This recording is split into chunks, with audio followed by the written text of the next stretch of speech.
ሰላም በድጋሚ እንዴት ውላችኋል? ይህ የኢትዮጵያ ቴሌቪዥን ነው። ዜና ኢትዮጵያ በምዕራፍ 2 አሁን 7 ሰዓት ሆኖ ተመልሷል። አብራችሁን ልትቆዩ አስቀድመን እንጋብዛለን። ዜና ኢትዮጵያን እየመራን መታሰቢያ ደረጃና ነጻነት ፍቅሩ አብረናችሁ ቆይታ እናደርጋለን። አበይት ጉዳዮቻችንን እናስቀድማለን።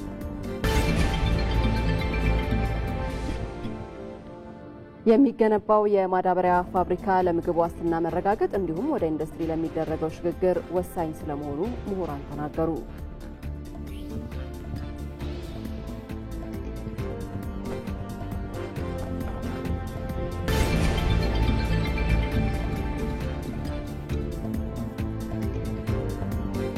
የቢሾፍቱ ከተማን የቱሪዝም ማዕከል ለማድረግ እየተሰራ ያለው ስራ ተጠናክሮ መቀጠል እንዳለበት የኦሮሚያ ክልል ርዕሰ መስተዳደር ሽመልስ አብዲሳ ተናገሩ።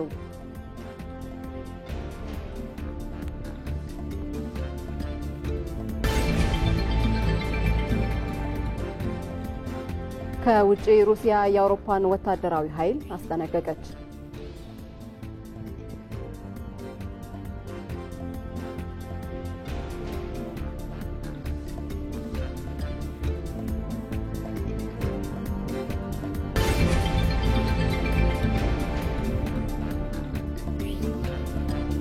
በስፖርት ዘገባችን ደግሞ የ2025 እና 26 የአውሮፓ ሊግ ሁለተኛ ዙር ጨዋታዎች ትናንት ምሽት ተካሂደዋል።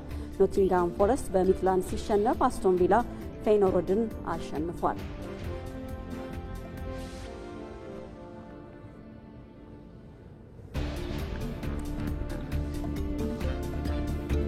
እስከ 8 ሰዓት ድረስ በሚኖረን ቆይታ ሰፊ ጉዳዮችን እየዳሰስን ከእናንተ ጋር እንቆያለን። የኢትዮጵያ ቴሌቪዥንን ምርጫችሁ አድርጋችሁ ዜና ኢትዮጵያን እየተከታተላችሁ እንድትቆዩ በአክብሮት እንጋብዛለን። የአጀንዳ ጉዳያችንን አካተናል። ሰፊ የሀገር ውስጥና የውጭ መረጃዎችንም ይዘናል። ከዋናው ስቱዲዮ በተጨማሪ የተለያዩ ሁነቶች ላይ የነበሩ ባልደረቦቻችንን በቆይታችን እናገኛቸዋለን። ከዛ ባለፈ ደግሞ በአጀንዳ ጉዳያችን ጌታቸው ባልቻን እናገኘዋለን። ጠቅላይ ሚኒስትር አብይ አህመድ ከዚህ በቀደም በጉባ ቀጣይ 30 ቢሊዮን ዶላር ወጪ የሚደረጉባቸውን ፕሮጀክቶች ይፋ ማድረጋቸው ይታወቃል።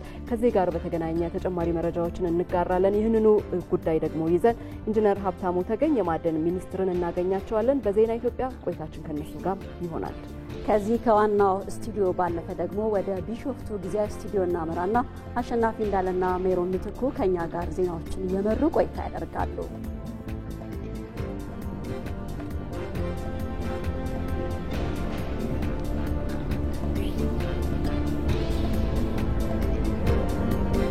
ጤና ይስጥልን ክቡራትና ክቡራን ተመልካቾቻችን እንደምን ውላችኋል? ከዚህ ከቢሾፍቱ ጊዜያዊ ስቱዲዮ ደግሞ የኢሬቻ በዓልን ታሳቢ ያደረጉ የተለያዩ መሰናዶችን ይዘንላችሁ እንቀርባለን። እኔ አሸናፊ እንዳለና ሜሮን ምትኩ ደግሞ ከዜናዎቹ ጋር አብረናችሁ ምን ቆይ ይሆናል።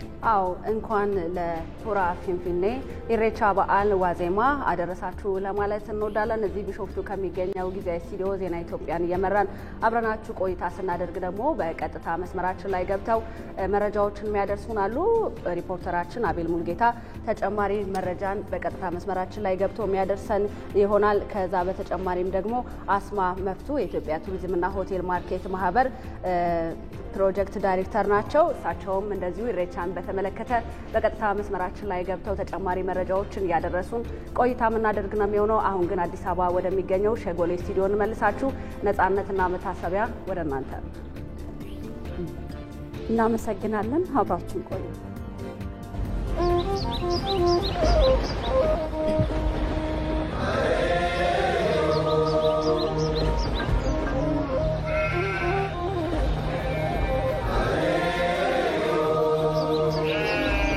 Waatin nagaa jenne, waatin nagaa jenne, warri nagaa jenne, biyyi nagaa jenne.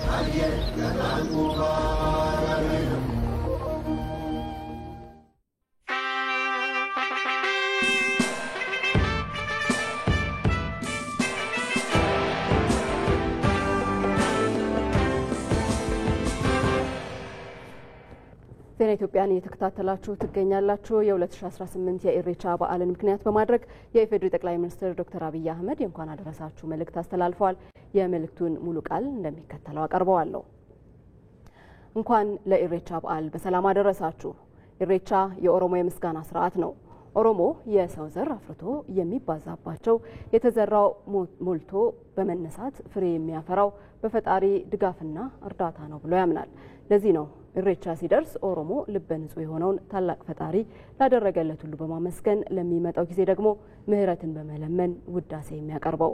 በጥንት የኦሮሞ ፍልስፍና ውስጥ ኦሮሞ ለውሃ ትልቅ ስፍራ አለው። ውሃ የንጽህና ምንጭ፣ የፍጥረትና የህይወት መሰረት ነው ብሎም ያምናል። ለዚህም ነው ሲጸልይ ፈጣሪ አምላክ የፍጥረታት አምላክ የቡርቃ ወላቡ ወይም የላቡ ምንጭ አምላክ ብሎ ነው የሚጸልየው። የዘንድሮ ኢሬቻ የኢትዮጵያ የዜጎቿን የኢነርጂ ፍላጎት ለማሟላት የአባይን ወንዝ በመገደብ ታላቁን የህዳሴ ግድብ ባስመረቀችበት ማግስት የሚከበር መሆኑ ደስታችንን ድርብ ያደርገዋል። እንኳን ደስ አላችሁ፣ እንኳን ደስ አለን። ኦሮሞ መልካ የሌለው ህዝብ ራስ እንደሌለው ህዝብ ነው እንደሚል የባህር በር የሌላት ሀገር ኑሮ የሌላት ሀገር ናት ብለን ለህዝባችን ብልጽግና ስንል በሰላማዊና ህጋዊ መንገድ የባህር በር ለማግኘት እየሰራን እንገኛለን። በዚህ ረገድ እያደረግን ያለነው እንቅስቃሴ በዓለም አቀፍ ማህበረሰብ ዘንድ ተቀባይነት በማግኘት ላይ ነው። ባለፉት ዓመታት አዲስ እሳቤ በሆነው የመደመር ፍልስፍና በመመራት ሀገር ያላትን ሀብት ልምድና እውቀት ከህዝባችን ጋር በመሆን ቁርጠኛና በሳል አመራር በመስጠት ፈጣሪ ማግዞን በበርካታ ችግሮች ውስጥ ሆነን አስደናቂ ለውጦችን አስመዝግበናል። በ2018 ዓ.ም የኢሬቻ እሴቶች የሆኑትን ሰላም፣ ምህረትና አንድነትን አጥብቀን በመያዝ የሀገራችንን ማንሰራራት ለማረጋገጥ በፈተናዎች ሳንበገር ተግተን እንድንሰራ አደራ ለማለት እወዳለሁ። በድጋሚ የመከናወን ኢሬቻ ይሁንልን እላለሁ። መልካሙ ሰላም ይሁን፣ ገዳሙ የጥጋብና የስኬት ይሁን። ኢትዮጵያ በልጆቿ ጥረት ታፍራና ተከብራ በልጽጋ ለዘላለም ትኑር። ፈጣሪ ኢትዮጵያንና ህዝቦቿን ይባርክ። መስከረም 23 ቀን 2018 ዓ.ም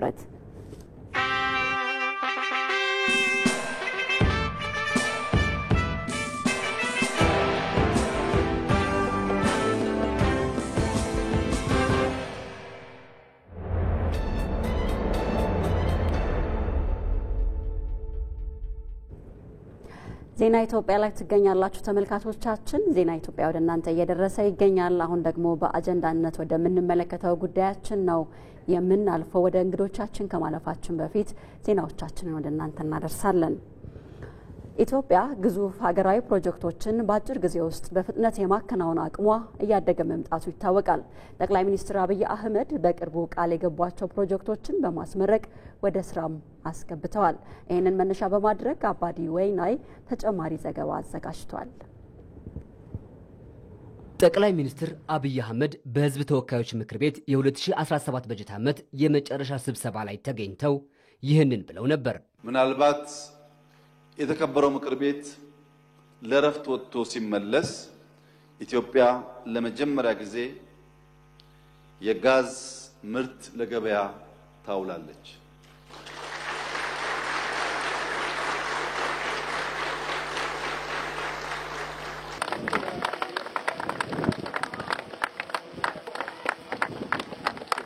ታዲያ ጠቅላይ ሚኒስትሩ በህዝብ ተወካዮች ምክር ቤት ቃል የገቡትን በመፈጸም የኦጋዴን ፈሳሽ የተፈጥሮ ጋዝ ፕሮጀክትን በይፋ አስመርቀዋል። በአመት 111 ሚሊዮን ሊትር ማምረት የሚችለው ይህ የኦጋዴን ፈሳሽ የተፈጥሮ ጋዝ ፕሮጀክት የመጀመሪያው ዙር የመረቁት ጠቅላይ ሚኒስትሩ በአመት ከ1.3 ቢሊዮን ሊትር በላይ የማምረት አቅም የሚኖረውን ሁለተኛ ዙርም አስጀምረዋል። ከዚህ በተጨማሪም የዩሪያ ማዳበሪያ ፋብሪካን መሰረት አስቀምጠዋል። እነዚህን ፕሮጀክቶችን ጨምሮ ቃል የተገቡ ፕሮጀክቶች በተያዘላቸው የጊዜ ገደብ የመፈጸም አቅም እያደገ መምጣቱን ተገልጿል። ከዚህ በተጨማሪም ቃል የተገቡ ፕሮጀክቶች በተግባር እየተገለጡ መሆኑንም ነው ጠቅላይ ሚኒስትሩ ለህዝብ ተወካዮች ምክር ቤት ቃል የገቡትን በማስታወስ የተናገሩት። ዛሬ ለማያምኑ መከናወን እንደሚቻል ላልተቀበሉ አሳክተን ስላሳየን ማየት ማመን ነው እንደሚባለው ፓርላማው ድጋሚ ከመከፈቱ በፊት የጋዝ ፕሮጀክታችን ተጠናቆ እንገናኛለን ባልነው ልክ አጠናቀናልና እስካሁን ማየት የተሳናችሁ የተሰወረባችሁ ንቁ፣ ጊዜ እንዳያልፈባችሁ። እኛን ማንም ሊያቆመን አይችልም። የኢትዮጵያን ብልጽግና እናረጋግጣለን። የኢትዮጵያን የወደብ ባለቤትነት እናረጋግጣለን። የኢትዮጵያን ልማት እናረጋግጣለን። ኢትዮጵያ ትላልቅ ፕሮጀክቶችን በፍጥነትና በውጤት በመፈጸም ብልጽግናዋን ለማሳካት በጋራ መስራት ያስፈልጋል ሲሉም ነው ጠቅላይ ሚኒስትሩ የገለጹት። በጀመርነው ትላልቅ ነገር የማሰብ ትላልቅ ነገር የመጀመር በፍጥነት የመጨረስና ውጤት የማስገኘት ልምምዳችን የኢትዮጵያን ብልጽግና በጋራ እንድናሳካ በታላቅ ትህትና ለኢትዮጵያውያንና ለመላው የኢስት አፍሪካ ዜጎች ጥሪዬን ማቅረብ እፈልጋለሁ። ኢትዮጵያ አሁን ላይ የተለያዩ ቃል የተገቡ ሀገራዊ ፕሮጀክቶችን በአጭር ጊዜ ውስጥ የመፈጸም አቅሟ ማደጉንና ይህም በሀገሪቱ የሥራ ባህል ላይ ትልቅ አሻራ እያሳረፈ እንደሚገኝ ተጠቅሷል። ይህንኑ ጉዳይ ይዘን ነው ቆይታ የምናደርገው። ተጨማሪ ማብራሪያ እንዲያጋሩን በቀጥታ መስመራችን ላይ እንግዳ ጋብዘናላችኋል። እንግዳችን የማዕድን ሚኒስትሩ ኢንጂነር ሀብታሙ ተገኝ ናቸው። ከእሳቸው ጋር ቆይታ እናደርጋለን። ኢንጂነር፣ ስለ ጊዜዎት ስለሚሰጡን ሀሳብ አስቀድመን እጅግ አድርገን እናመሰግናለን። እንግዲህ በማዕድኑ ዘርፍ በትላንትናው ዕለት ብቻ በሶማሌ ክልል 4 ፕሮጀክቶች ናቸው ይፋ የተደረጉት በጠቅላይ ሚኒስትር አብይ አህመድ። ከዚህ ጋር ተያይዞ እንደው ኢትዮጵያ የተሰጣትን የማዕድን ጸጋ ምን ያህል ለመጠቀም የሚያስችሉ ናቸው ማለት እንችላለን እነዚህ ፕሮጀክቶች? አመሰግናለሁ። እንግዲህ ኢትዮጵያ በማህፀኗ ሀገርን የሚገነቡ ለዓለም የሚተርፉ ብዙ ሀብቶች አሏት ብለን ስንል ነው የኖር ነው። ይሄንን ትውልዱ የሚናገረው ነው። ነገር ግን ይሄ ከለውጡ መንግስት በኋላ እውን የሆነ የመጣ ነገር ነው እና በሁሉም አካባቢ የተለያዩ አይነት የማዕድን አይነቶች እና ሀብቶች አሉ። ኦጋዴን ሰርጥ ላይ እንግዲህ ከብዙ አመታት ምናልባትም ከመቶ ዓመት ከፍ ባለ ጊዜ ጀምሮ የሚታወቅ ሀብት ነው። በተለያዩ ምክንያቶች ያልተሳኩ አንዳንድ የተሳኩ ልማቶችና ጥናቶች ስናደርግ ኖረናል። ባለፉት አመታት የበለጠ ትኩረት በማድረግ እንደገና ከኩባንያዎች ጋር በመነጋገር ይሄው የመጀመሪያው ምዕራፍ የተፈጥሮ ጋዝ አልምተን ለትራንስፖርት ዘርፉ እና ለኢንዱስትሪዎች የሚሆን እውን አድርገናልና ኦጋዴን ሰርጥ ላይ በጣም ከፍተኛ የሆነ የተፈጥሮ ጋዝ እና የድፍድፍ ነዳጅ ክምችት ነው ያለው። ገና እየጀመርን ነው። በጣም ብዙ ሀብት ነው እና ሀብቱ ስላለን ነው ተጨማሪ ማስፋፊያዎችና ሌሎች ፕሮጀክቶች ትናንትና እውን የተደረጉትና ብዙ ሀብት ነው ያለን። ገና አልነካነውም፣ እየጀመርን ነውና ይሄንን ትኩረት አድርገን ሰርተን መጠቀምና ማደግ ስላለብን ነው የኢኮኖሚውም ፒላር ምሰሶ አንዱ እንዲሆን የተደረገውና ታስቦ እየተሰራበት ያለው።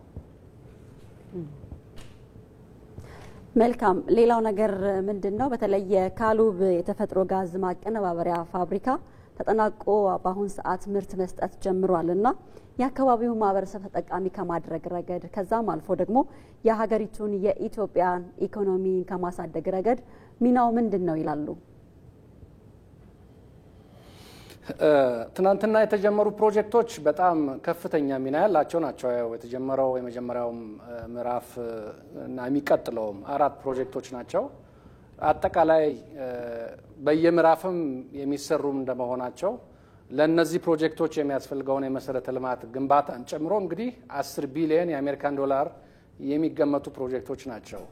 ይሄ በጣም አዲስ ምዕራፍ ነው። እንደዚህ አይነት ግዝፈት ያላቸውን ፕሮጀክቶች በአንድ ጀምር አስጀምረን አናውቅምና ልዩ ትርጉም ያላቸው ናቸው። ኢኮኖሚያችን ለማስፈንጠር እንደምናውቀው ግብርናችን እያደገ ነው ያለው። ለግብርናችን ግብዓት ትልቁ ማዳበሪያ ነው። አሁን የምንጠቀመውን ማዳበሪያ በ3 እጥፍ የሚያመርት ትልቅ ግዙፍ ማዳበሪያ ፋብሪካ ነው የተጀመረው። ተፈጥሮ ጋዝን በዋናነት የሚጠቀም ነው። ውሃና ተፈጥሮ ጋዝን ነው የሚጠቀመው ይሄ ማዳበሪያ ፋብሪካ። እንግዲህ ይሄ ምን ማለት እንደሆነ በምግብ ራሳችን ለመቻል ከረሃብ ለመውጣት ከጥረት ለመውጣት የምናደርገውን ነገር የሚደግፍ ከፍተኛ ትርጉም ያለው ነው። ሲተርፍም ልናስወጣ የምንችለው ነው እንዳልኩት አሁን የምንጠቀመውን 3 እጥፍ ስለሆነ እንግዲህ በተለያዩ ጥረቶች በሄክታር የምንጠቀመው ማዳበሪያ ጥረት ስለሆነ በሀገር እያመረትን ከሆነ የዚህን እጥፍ የሚሆን ማዳበሪያ በሄክታር ከተጠቀመ ምርታችን እያደገ ይሄዳል እንደማለት ነውና ይሄ ከህይወታችን መሻሻል ከኑሯችን መሻሻል ከኢኮኖሚ እድገት መሻሻል ጋር ቀጥተኛ ግንኙነት ያላቸው ፕሮጀክቶች ናቸው። የነዳጅ ማጣሪያውም እንደዚሁ በሁለቱ ምዕራፍ ሲጠናቀቅ አሁን የምንጠቀመውን ኦልሞስት የሚሸፍን ነውና እንግዲህ ነዳጅ በተወደደ ጊዜ አሁን ላይም በተወሰነ መልኩ ትራንስፖርት ላይ የሚታየውን ዋጋ ጭማሪ ጭምር የሚቀንሱ ናቸው በሀገር እያመረትን ስለሆነ በዋናነት እነዚህ ወሳኝ ግብዓቶች የሀገራችን የውጭ ምንዛሪ የምናወጣባቸው ናቸው። ውድም ሀብቶች ናቸው። እነዚህን በሀገር ማምረት ሉዓላዊነታችን የበለጠ የሚያረጋግጥ በማንም ላይ ጥገኛ ያልሆነን ሀገር መሆናችንን የሚያሳይ ነው እና ትልቅ ትርጉም ኢኮኖሚ ፋይዳ ያላቸው ናቸው። እንግዲህ በኃይል አቅርቦትም በክቡር ጠቅላይ ሚኒስትሩ እንደተገለጸው 1000 ሜጋዋት የሚያመርት ኃይል አቅርቦት የሚያመነጭ ከዚሁ ከተፈጥሮ ጋዝ ነው የምናመርተው እና 12 እጥፍ ትናንትና የተመረቀውን የሚያክልም በ2 ዓመት የተፈጥሮ ጋዝን የሚያቀነባበር ፋብሪካም እንደዚሁ እንጨርሳለን እና ይሄ ሲያልቅ ከክሩድ ኦይሉ በተጨማሪ ሌላ አማራጭ የኢነርጂ ኃይል አማራጭ ይሰጣል ለፋብሪካዎች ለትራንስፖርት ሴክተር ተሽከርካሪዎች ይህንኑ ጋዝ እንዲጠቀሙ የሚያደርግ ነውና የኢኮኖሚ ፋይዳቸው በጣም ቀጥተኛ የሆነና ከፍተኛ ለውጥ የሚያመጣ ነው። ገና እንግዲህ ይሄ እዛ ሰርጥ ላይ እንኳን የመጀመሪያው ነውና ብዙ አይነት ሀብቶች ስላሉን እነዚህን ሁሉ ሀብቶች እያጠናን በጥንቃቄ ከተጠቀምን የሀገርን ኢኮኖሚ በከፍተኛ ሁኔታ ትርጉም ባለው መንገድ የሚቀይሩ ፕሮጀክቶች ናቸው የተጀመሩት። በዚሁ አጋጣሚ እንኳን ደስ ያላችሁ። ሁላችንም ተባብረን ሰላማችንን አረጋግጠን እነዚህን ፕሮጀክቶች እውን ካረግን ኢኮኖሚያችን ከፍተኛ ለውጥ ያመጣል ብለን ነው የምናስበው። እጅግ አድርገን እናመሰግናለን። የማዕድን ሚኒስትር ኢንጂነር እንዳልኩት ምናልባት ትንሽ ለመጨመር ያክል ከፍተኛ የሆነ የስራ እድል የሚፈጥሩ ናቸው። ከ5000 ዜጎች በላይ የስራ እድል የሚፈጥሩ ናቸው። እንግዲህ በዋናነት የአካባቢ ወጣቶች በዛ ላይ ተዋናይ ይሆናሉ።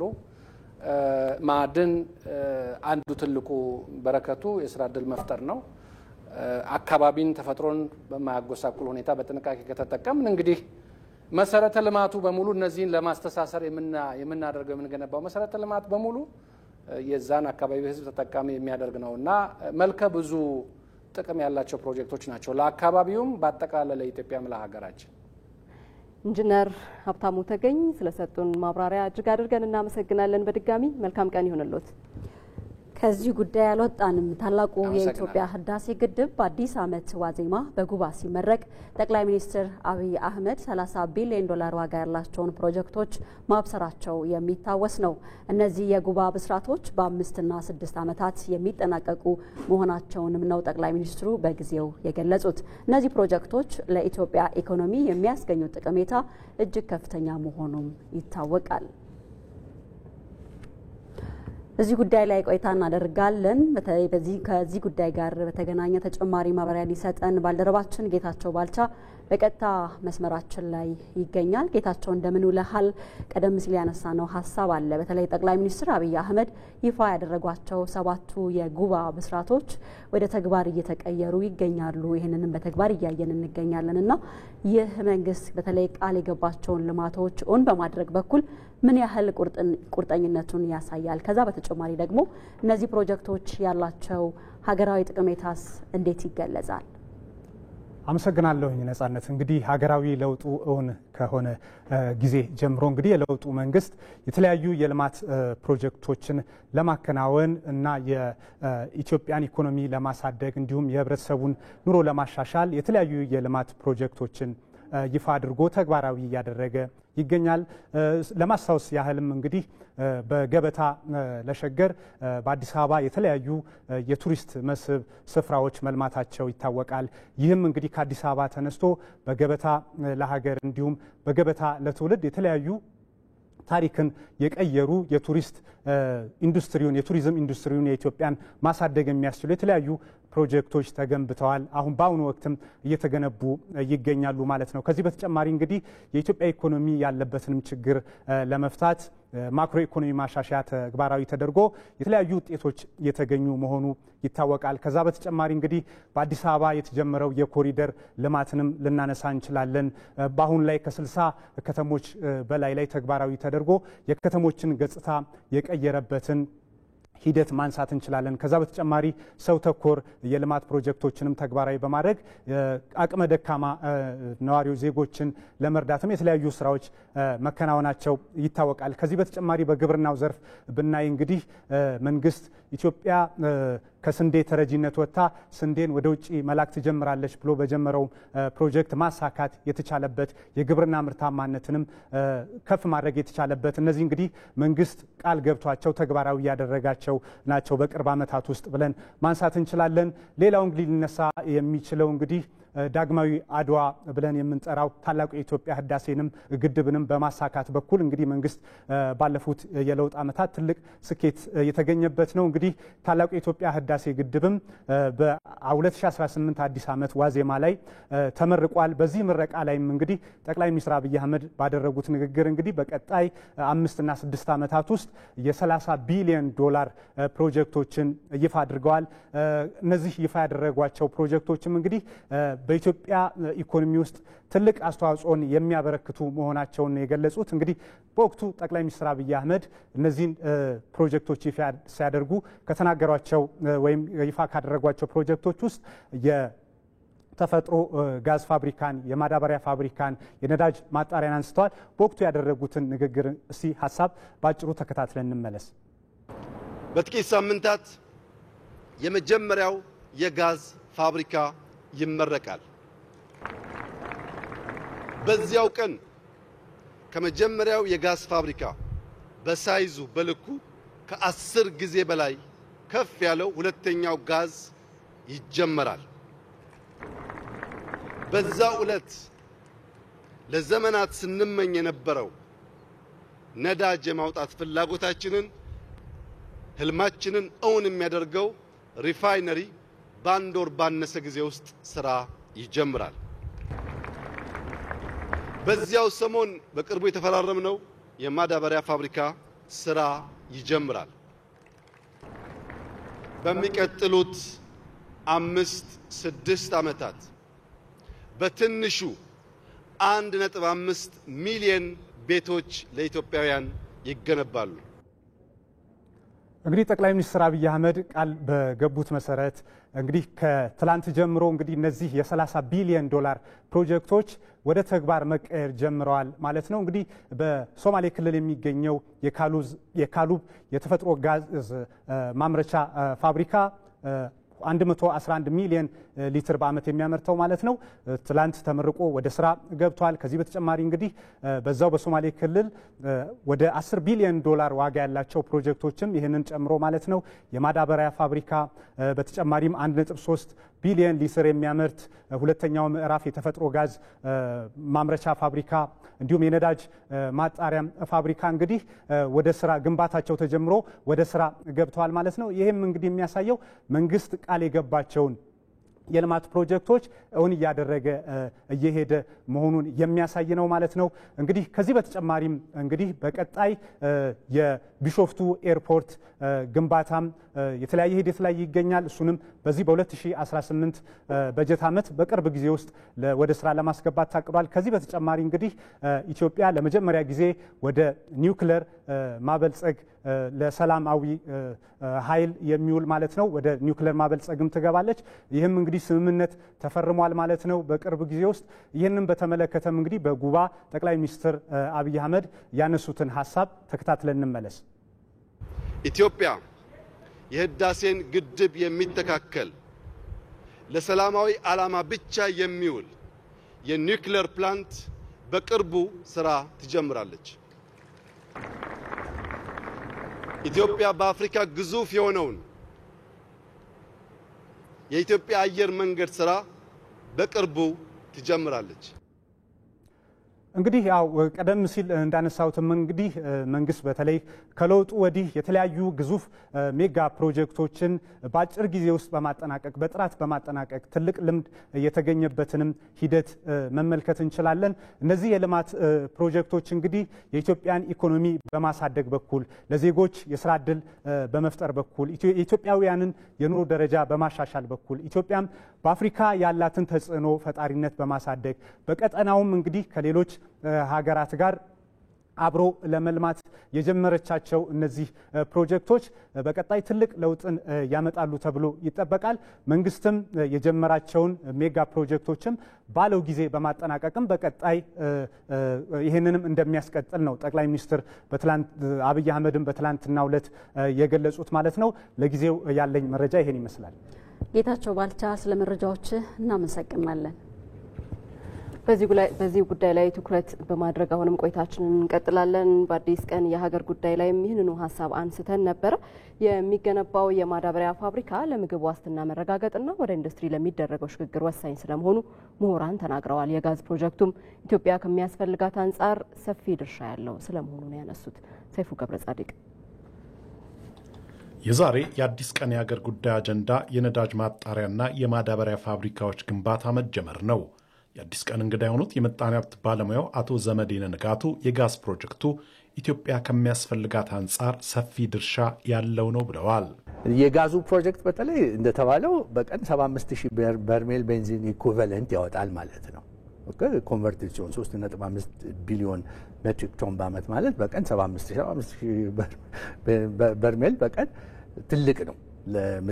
ኢትዮጵያ ከሚያስፈልጋት ኒድ ሙሉ በሙሉ ባይሆንም በሲግኒፊካንት የሆነውን ያዳርሳል ማለት ነው። ከውጭ የሚመጣውን በከፍተኛ ደረጃ ይቀንሳል። ባለሳሳት በቀን 120,000 በርሜል ገደማ ነው ኢትዮጵያ የሚያስፈልገው 120,000 ገደማ ነው። ስለዚህ ኦልሞስት 75-80% እዚሁ ፕሮዲውስ ማድረግ ከተቻለ የውጭ ብዙ ጊዜ እዚህም ስናወራ ምንድነው ኤክስፖርት እናደርጋለን እንጥራለን። ትልቅ ኤክስፖርት ደረጃ ደርሷል በዚህ ዓመት ከ8 ቢሊዮን ዶላር። ግን ያ ኤክስፖርት መልሶ የሚወጣ ከሆነ ልፋታችን ጥቅም የለውም ማለት ነው። ሶ በዛ በኩል ነው።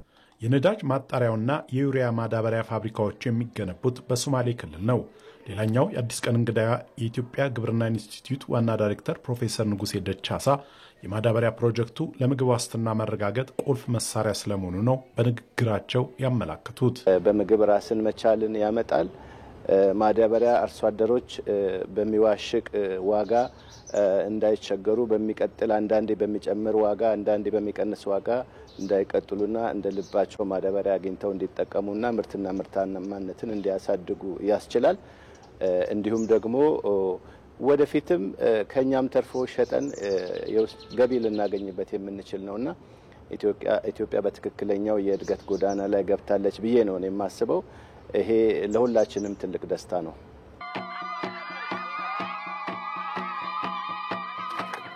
የዩሪያ ማዳበሪያ ፋብሪካ ግንባታው የሚከናወነውም በኢትዮጵያ ኢንቨስትመንት ሆልዲንግ እና ዳንጎቴ ግሩፕ ትብብር ነው። ግብርናውን ወደ ኢንዱስትሪ ለማሸጋገር የማዳበሪያ ፋብሪካው ሚና ከፍተኛ ስለመሆኑም አቶ ዘመዴነ ገልጸዋል። ኤክስፖርት የምናደርገውን እየጨመርን የምናመጣውን ግን እየቀነስን ኢንዱስትሪያላይዜሽን ይሄ ስትራክቸራል የሆነ ኢንዱስትሪያላይዜሽን ለውጥ የምናመጣው በእንዲህ ያሉ ፕሮጀክቶች ነው እንጂ ሮ ማቴሪያሉ ጥሬ ነገር ብቻ ኤክስፖርት አድርገን ሀብታምም አንሆንም፣ ኢኮኖሚያችንም ትራንስፎርምድ አይሆንም። ግብርና የኢትዮጵያ ኢኮኖሚም ባለሳሳት 45% ነው አሁን አይደለም፣ ትልቅ ሚና አለው። እሱን የሚቀጥለው ደረጃ ኢንዱስትሪያል ስትሬንት የሆነ ይሄ ሜካናይዝድ የሆነ ዘመናዊ የሆነ ይሄ ከሰብሲስተንስ የሆነውን የሚያመጣልን አንዱ ፈርቲላይዘር። ባለፉት ዓመታት ትላልቅ ፕሮጀክቶች መገንባታቸውን የገለጹት ፕሮፌሰር ንጉሴ ይህም የይቻላል መንፈስ ውጤት ነው ብለዋል። ይሄ የማዳበሪያ ፋብሪካ እና የጋዝ ማጣሪያው በጣም ትልልቅ ስራዎች ናቸው የተሰሩትና ይቻላል። ኢትዮጵያ ሁሉ ነገር አላት፣ ሀብቷ አላት፣ ሰው አላት፣ ጭንቅላትም የሰው ጭንቅላትም አላት፣ መስራት ትችላለች።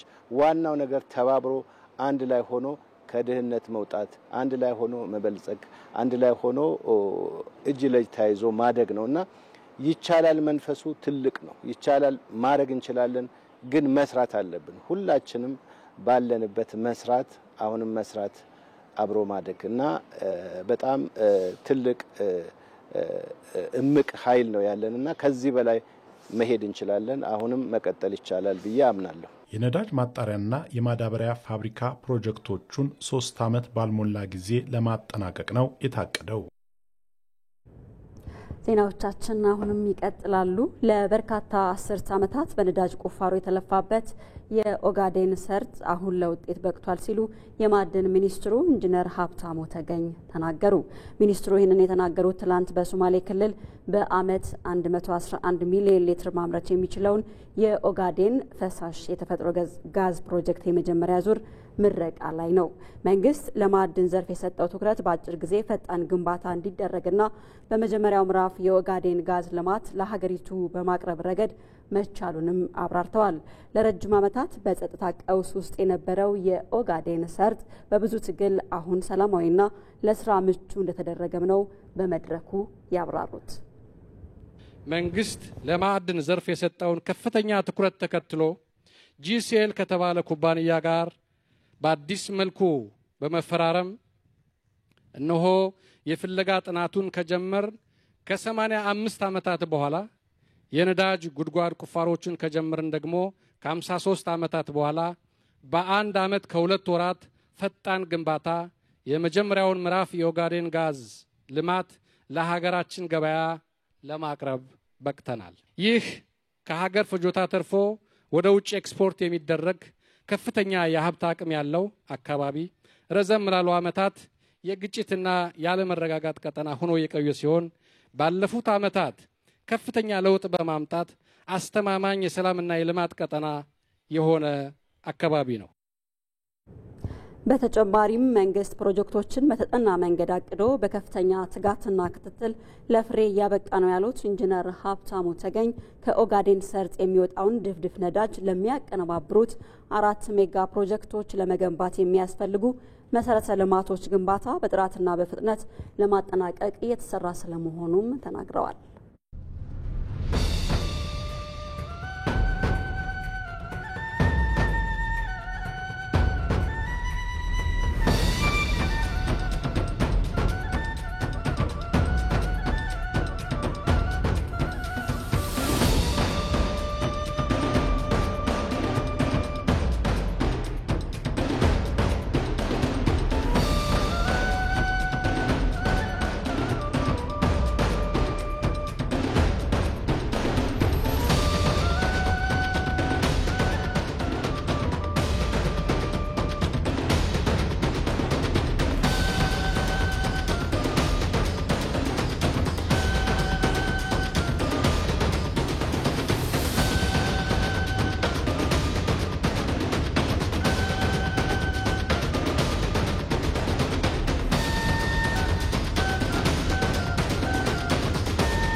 የተከልነው በልምላሜ አፍርቶ የዘራነው አሽቶ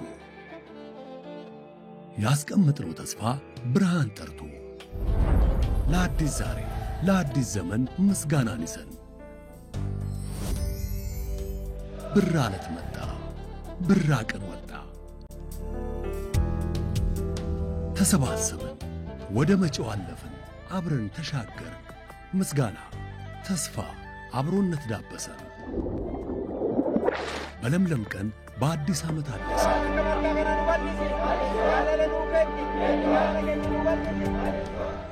እንኳን አደረሰን። መልካም የኢሬቻ በዓል። የኢትዮጵያ ንግድ ባንክ ሁሌም የሚተማመኑበት ባንክ።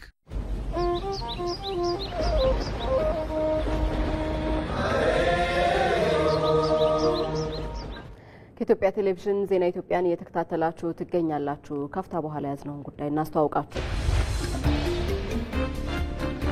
ለኢሬቻ በዓል የተለያዩ የኦሮሞ ባህላዊ አልባሳት የምትሰራ አንዲት ዲዛይነርን በቆይታችን እናስተዋውቃችኋለን።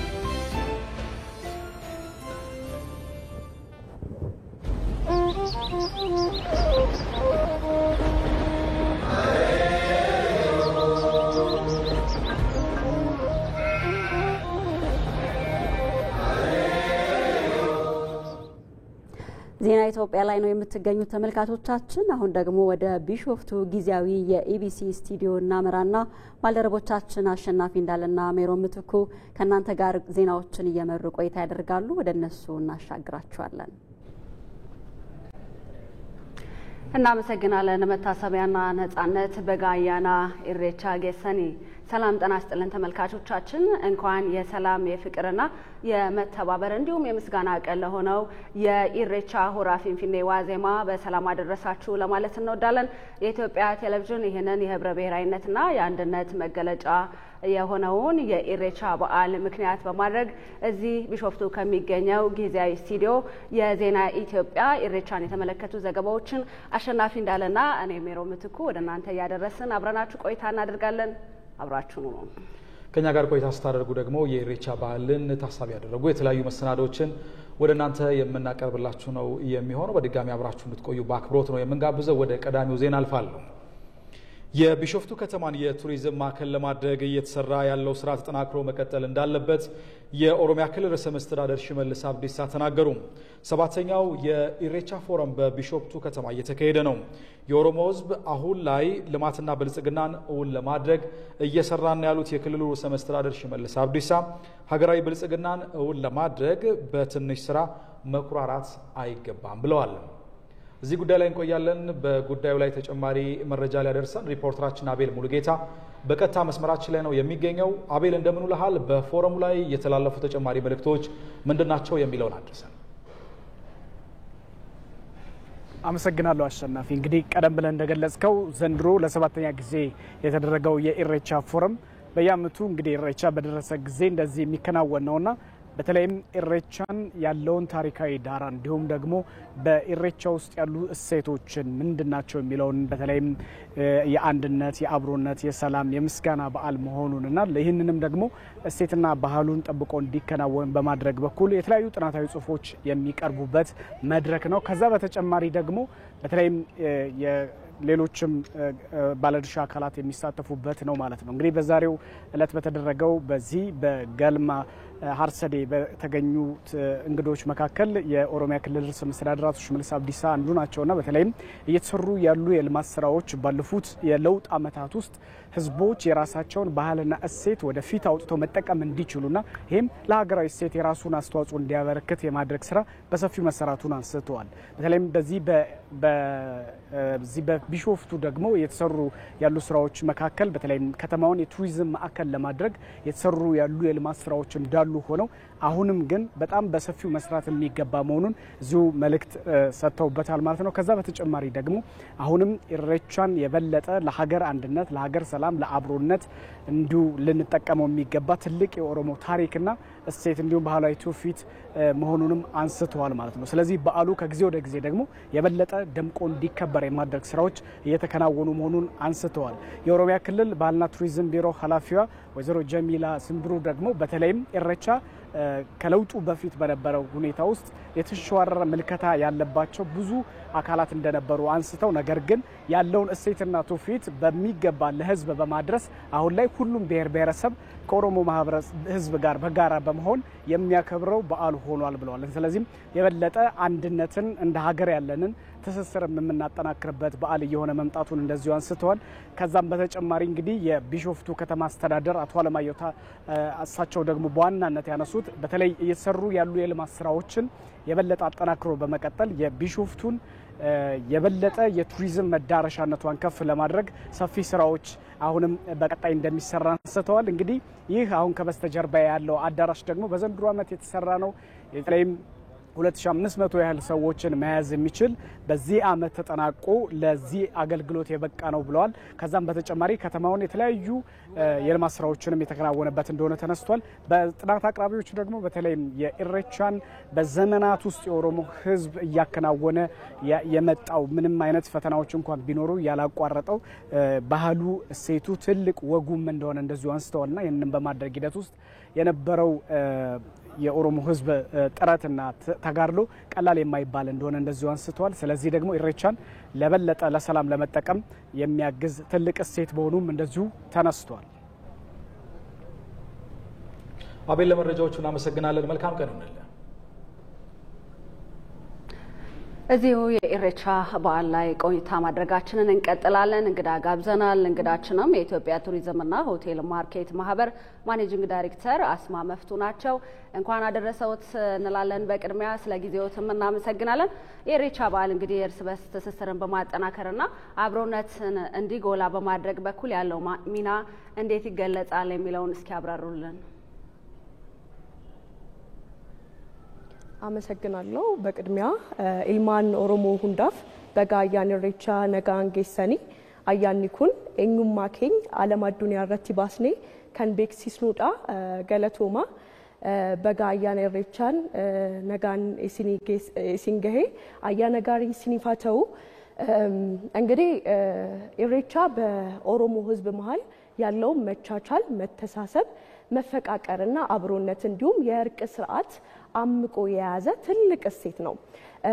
እንግዲህ የኢትዮጵያ የኦሮሚያ ልጆች ከአራቱም አቅጣጫ ተሰባስበው ከክረምትና ጨለማው አስቸጋሪ ጊዜ ወደ በጋው ወደ ብርሃኑ ላበቃቸው አምላክ እርጥብ ሳር ይዘው ምስጋና የሚያቀርቡበት ታላቅ ክብረ በዓል ነውና ያ ደግሞ ኢትዮጵያ ውስጥ ያለው መቻቻል፣ መዋደድ፣ መተሳሰብና አብሮነት ለዓለም አውጥተን የምናሳይበት ትልቅ ክብረ በዓል ነው ማለት ነው። ስለዚህ ኢሬቻ ራሱን ችሎ ዓለም ላይ በትልቁ በደማቁ ሁኔታ ራሱን ማውጣት የሚችል ታላቅ ክብረ በዓል ነው። በድጋሚ ይህንን ክብረ በዓል የምትሳተፉ ሁሉም የኢትዮጵያ ሕዝብ መልካም የኢሬቻ በዓል ይሁንላችሁ። የኢትዮጵያ ቱሪዝምና ሆቴል ማርኬት ማህበር ይህንን መልእክት ለእናንተ ማስተላለፍ ይፈልጋል። በደንብ ያለንን እምቅ የኢትዮጵያዊ ማንነት ኦሮሞ ውስጥ ያሉ የኦሮሞ ልጆች በሰፊው ያላቸውን ነገር አውጥተው ለዓለም የሚያሳዩበት ውብ የሆነ ህብረ ቀለም ነው። ስለዚህ በደንብ ልንጠቀምና ራሳችንን ባህላችንን ለዓለም ማውጣት ይኖርብናል ማለት ነው። ወይዘሮ አስማ ምናልባት እንግዲህ በተለይ ባሉ ያሉትን እሴቶች በመጠበቅና በማሳደግ የቱሪዝም ዘርፉ በአግባቡ እንዲጠቀምበት ለማድረግ የተሰሩ ያሉ ስራዎች ምንድናቸው የሚለውንም እንዲሁ አጠር አድርገው ይንገሩ እስኪ። እሺ ኢሬቻ እንግዲህ ያው አሁን ላይ ዩኔስኮ ላይ አልተመዘገበም፣ ግን ለማስመዝገብ በጣም ረጅም ርቀት ተሂዷል። አሁንም ቢሆን የሚመዘገቡበት ትልልቅ እድሎች አሉና መስፈርቱን በሙሉ አሟልቶ አልፏል። እንግዲህ እስካሁን ድረስ ባይመዘገብም ግን ኢሬቻ የሚያያዘው ከታላቁ የገዳ ስርዓት ነው። ከ6000 ዓመት በፊት ዓለም ዲሞክራሲ በሙሉ ሳይተዋወቀው እኛ በገዳ ስርዓት ስንደኛኝ እርቅ ስናወርድ ነበረ። ስለዚህ ከዛ ጋር ተያይዞ የዓለም ሕዝብ ይህንን የኢሬቻ በዓል ለመጎብኘት፣ ለማየት፣ ለመካፈል ወደ ኢትዮጵያ ይመጣሉ። በተጨማሪ ደግሞ እንግዲህ በሁለት አዲስ አበባ ላይ ሆረ ፊንፊኔና ወጣ ብሎ ቢሾፍቱ ላይ ደግሞ ሆራ አርሰዴ ይከበራል። ስለዚህ ይሄ ሰፊ የሆነ የቱሪዝም ፍሰት እንደ ሀገር ውስጥም ከውጭ ያሉትንም የቱሪዝም ፍሰት በደንብ ያንቀሳቅሰዋልና እነዚህ ሰዎች ከተለያዩ ቦታዎች መጥተው አዲስ አበባ ላይም ቢሾፍቱ ላይም በሚያከብሩበት ጊዜ ትልቅ የሆነ እንቅስቃሴ አገልግሎት ይፈልጋሉና አሁን ላይ ሙሉ በሙሉ በሚባል ደረጃ አዲስ አበባ ላይም ቢሾፍቱ ላይም ያሉ ሆቴሎች በሙሉ ቡክ ሆነው ጨርሰዋል። ስለዚህ አገልግሎቱ በዛው ልክ እያደገ ይመጣል። የሀገር ውስጥ ቱሪዝም በአንድ እርከን ከፍ ያደርገዋል ማለት ነው።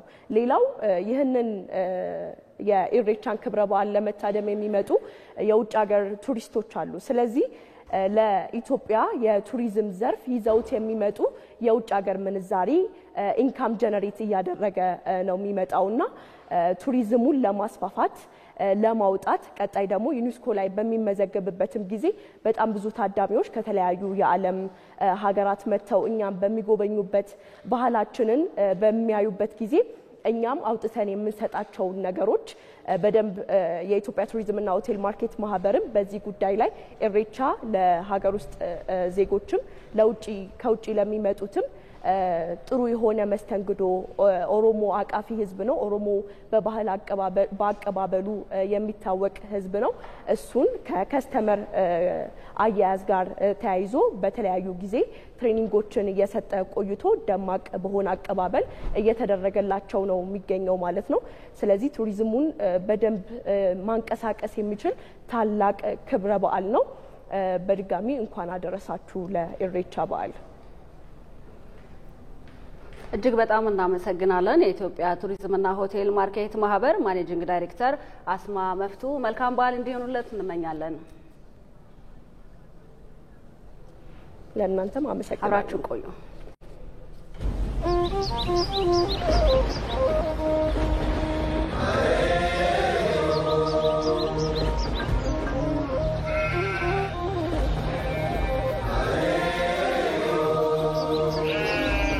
Maatin nagaa jenne, waatin nagaa jenne, warri nagaa jenne, biyyi nagaa jenne.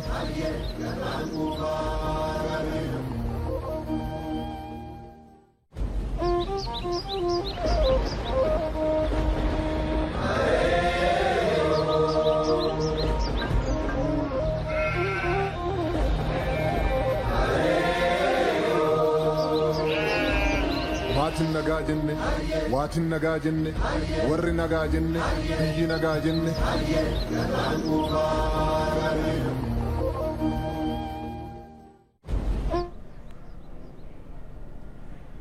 ተመልሰናል ተመልካቾቻችን።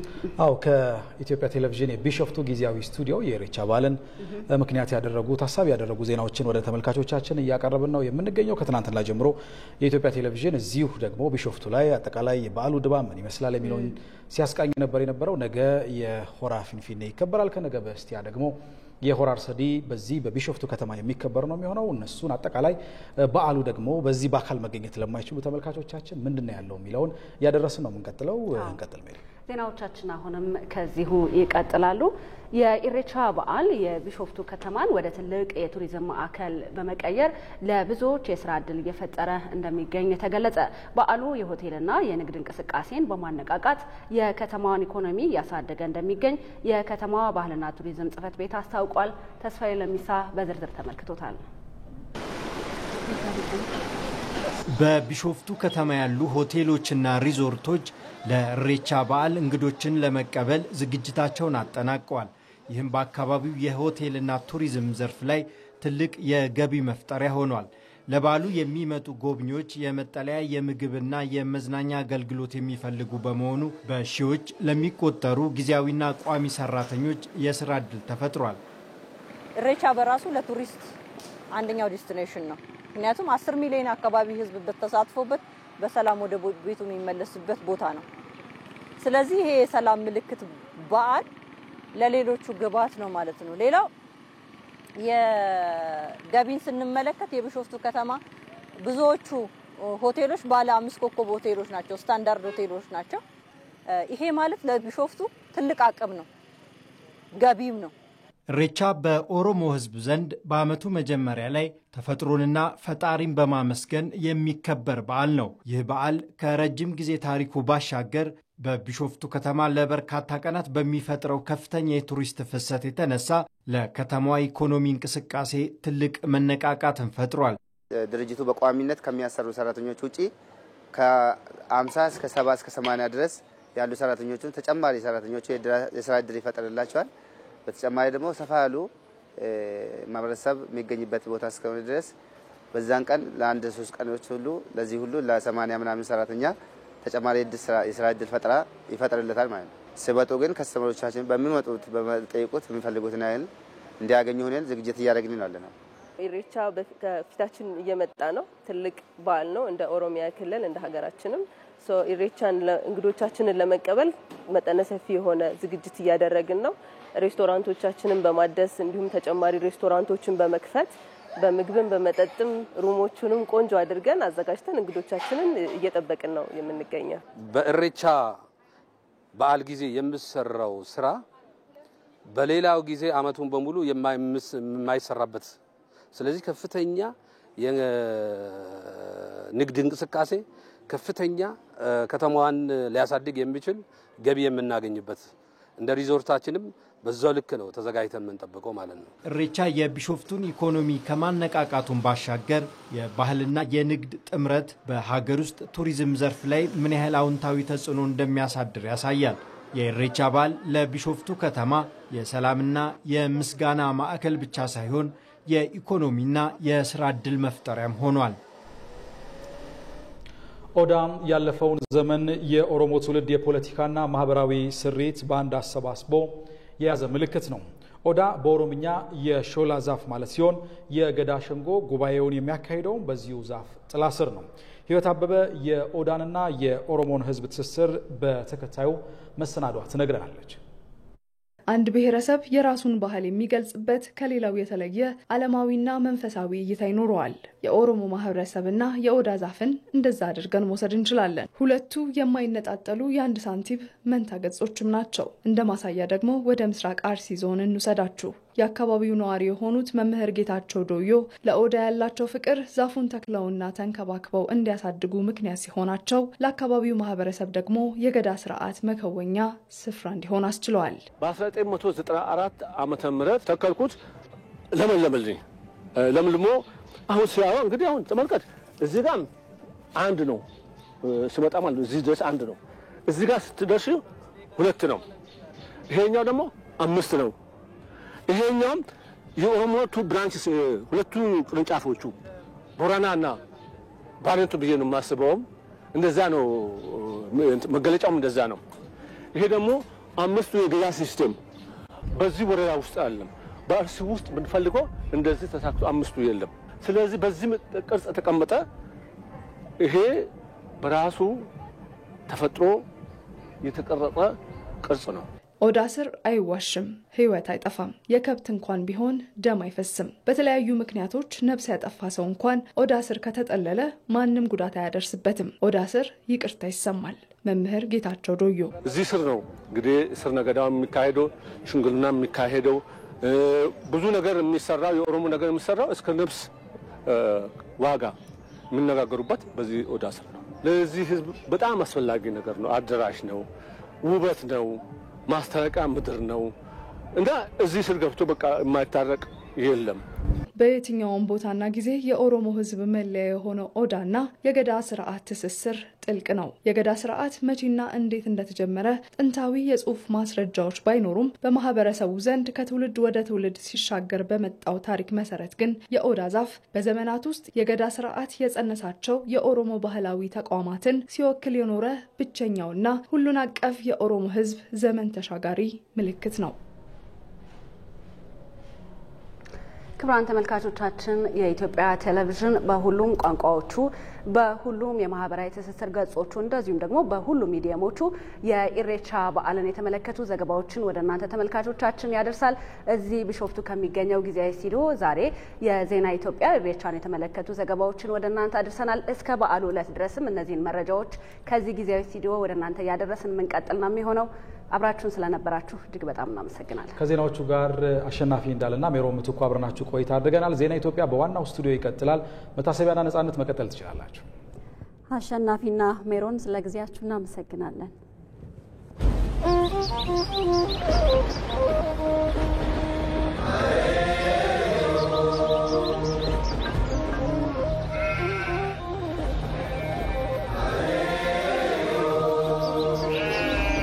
Maatin nagaa jenne, waatin nagaa jenne, warri nagaa jenne, biyyi nagaa jenne.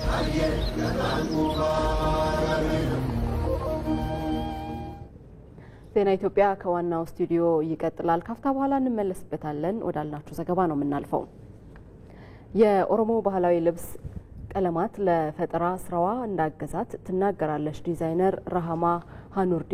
ዲዛይነሯ ለተለያዩ ጊዜያት የሚለበሱ ባህላዊ አልባሳትን ትሰራለች። በተለይ በኢሬቻ በዓል ወቅት ወጣቶች በቡድን መጥተው ልብስ እንደሚያሰሯትም ነው የምትናገረው። ባልደረባችን መቅደላዊት ደረጀ ከዲዛይነሯ ጋር ቆይታ አድርጋለች። ከራሷ አንደበት ተሞክሯን እንከታተል።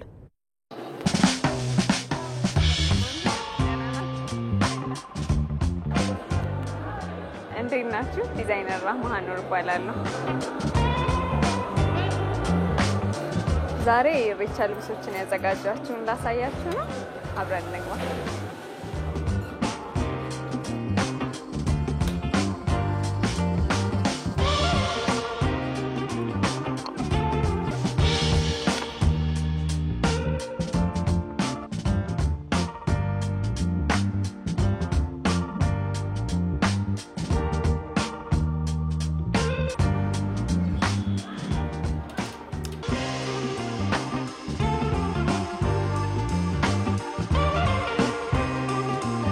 ዲዛይን ማድረግ ከጀመርኩ ያን 8 ዓመት ይሆነኛል።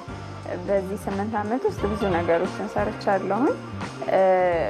የምሰራው የተለያዩ ልብሶችን ነው እንደ የወቅቱ ማለት ነው። የሙሽራ ወቅት ሲሆን የሙሽራዎችን እሰራለሁ። የበዓላት፣ የጥምቀት፣ ለገና፣ ለፋሲካ ወይም እንዲህ ለአዲስ ዓመት እና ደግሞ ልክ እንዳሁኑ የኢሬቻ በዓልም እንደዚህ የአደባባይ በዓሎችም ሲከበሩ እሰራለሁ ማለት ነው። የኦሮሞ ባህላዊ ጥለቶች በጣም ብዙ ናቸው እና ጥሩ ነው ለዲዛይነር። እንደውም እንደዚህ ራሱን ነፃ አድርጎ ለመስራት መንገዱን ክፍት ነው ብዬ አስባለሁና ብዙ አይነት ባህሎችም ስላሉ ብዙ አይነት የከለር አማራጮችም ስላሉ በአንድ ነገር ላይ ተወስነው እንዳይሰሩና ሀሳባቸውንም ላለመገደብ ይረዳቸዋል ብዬ አስባለሁ።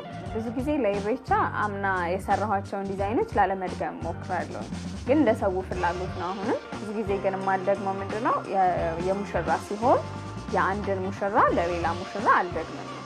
በሱ ያው እንደ መርህ እንደዛ አልሰራም። በብዛት ኦርደሮች ብዙ ጊዜ ይመጣሉ ለኢሬቻ። ያው በግሩፕ የሚለበስ ልብሶች ብዙ ናቸውና እንደዛ አይነት ብዛት ያላቸው ልብሶች መምጣታቸው ጊዜ እንዴት ተጠቅሜ መስራት እንዳለብኝ ኢነርጂን አሟጥጬ በቃ ማለት አንዳንዴ 2-3 ቀን እያደርን ስራ ላይ እያደርን ከኔ ጋር የሚያግዙኝ ሰዎች አሉ። ግን በመጨረሻ ሰዓት ኢቨን የሚመጡ ከስተመሮችን ላለማስቀየም በጣም እስከ መጨረሻው ድረስ ጊዜያችንን ተጠቅመን በዛ ላይ ደግሞ ያለንን ኢፈርት ሰው ከስተመርም በደንብ ሳቲስፋይ እንዲሆን እየሞከርን ነው የምንሰራውና የኢሬቻ የግሩፕ ልብሶች መምጣታቸው እነዛን ምን ያክል አቅም እንዳለን እንትን ለማለት ይጠቅማሉ። ኢሬቻ ላይ የምሰራቸውን ልብሶች በደንብ እንዲያስተዋውቁልኝ ቢለብሱ ብዬ ማስባቸው በይበልጥ ዲፕሎማቶች እንዴት ነው እንደ ሀገርም ስለሆነ ማለት ነው እንደዚህ አይነት ልብሶች ሲዘጋጁ የኢትዮጵያን ገጽታም ስለሆነ የሚያሳዩት እንደዚህ አይነት በየሀገሩ የሚዞሩ ወይም ደግሞ ኢትዮጵያን ወክለው የተለያዩ ሀገሮች ላይ የሚሄዱ አይነት ሰዎች ቢሆኑና በኩራት የሚለብሱት ፕላስ ደግሞ ኮንፈርት ሰጥቷቸው። አሁን ባህል ልብስ ብዙ ጊዜ ጥንቃቄ ይፈልጋል፣ ይበላሻል ምናምን፣ ግን ያንንም ኮንሲደር ተደርጎ በትክክል ለነሱ ኮንፈርት ኖሮት የመበላሸት አቅሙንም ደግሞ የሚቀንሱ እነሱን ሊያጠነክሩልን የሚችሉ ውበታቸውን ሳይቀንሱ ግን ደግሞ ስትሬንግዝ እንዲኖራቸው የሚያደርጉ ማቴሪያሎችን ተጠቅመን ሰርተን በደንብ ለብሰዋቸው የሚያስተዋውቁ ሰዎች ቢለብሱልኝ ደስ ይለኛል።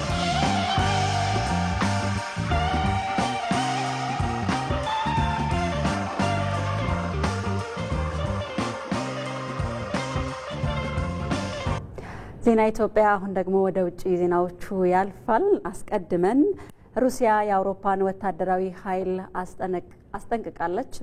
በደቡባዊ የሀገሪቱ ክፍል የመዝናኛ ስፍራ ሶቺ በተካሄደው የውጭ ፖሊሲ ፎረም ላይ ነው የፕሬዝዳንት ቭላዲሚር ፑቲን ማስጠንቀቂያ የተሰማው። አውሮፓውያኑ እያሳዩት ስላለው ወታደራዊ አደረጃጀትና እንቅስቃሴ ሩሲያ አጸፋዊ ምላሽ ለመስጠት ዝግጁ ናት ብለዋል ፕሬዝዳንቱ። ሞስኮ በፖላንድና ኢስቶኒያ ፈጽመዋለች የተባለውን የአየር ክልል ጥሰት ሐሰት ስትልም አስተባብለዋለች። ይሁንና ዩክሬንና አንዳንድ የኔቶ አባል ሀገራት ክስተቱን እንደ ጸብ አጫሪነት ነው የሚመለከቱት። የዩክሬኑ ጦርነት በፈረንጆቹ 2022 ከተጀመረ ወዲህ ሩሲያ ከአብዛኞቹ የአውሮፓ ሀገራት ጋር ያላት ግንኙነት እንደሻከረ የዘገበው ደግሞ አልጀዚራ ነው። ወደ ስፖርት ዘገባችን ስናልፍ የ2025-26 የዩሮፓ ሊግ ሁለተኛ ዙር ጨዋታዎች ትላንትና ምሽት ተካሂደዋል። በዚህም መሰረት ኖቲንግሃም ፎረስት በሚትላንድ ሲሸነፍ አስቶን ቪላ ፌርኖንድን አሸንፏል። ግብ ጠባቂው በርክ ኦዘር 3 ተከታታይ ፍጹም ቅጣት ምቶችን ባዳነበት ጨዋታ የፈረንሳዩ ሊል ሮማን አሸንፏል። ተመልካቾቻችን 6 ሰዓት የጀመረው ዜና ኢትዮጵያ በሁለት ምዕራፎች ወደ እናንተ እየደረሰ እስከዚህ ሰዓት ቆይቷል። አብራችሁን ስለነበራችሁ እናመሰግናለን። የዛሬ ዕለተ አርብ ዜና ኢትዮጵያን እየመራን እኔ መታሰቢያ ደረጀ እንዲሁም ደግሞ ነጻነት ፍቅሩ ቆይታ አድርገናል። አቤኔዘር የዛሬ ዳይሬክተራችን ነበረ። ፋሲካ እያሌው የዜና ኢትዮጵያ ዋና አዘጋጅ ናት። ከመላው የስቱዲዮና የስርጭት ባለሙያዎች ጋር በመሆን ቆይታ አድርገናል። መልካም ቀን ይሁንላችሁ።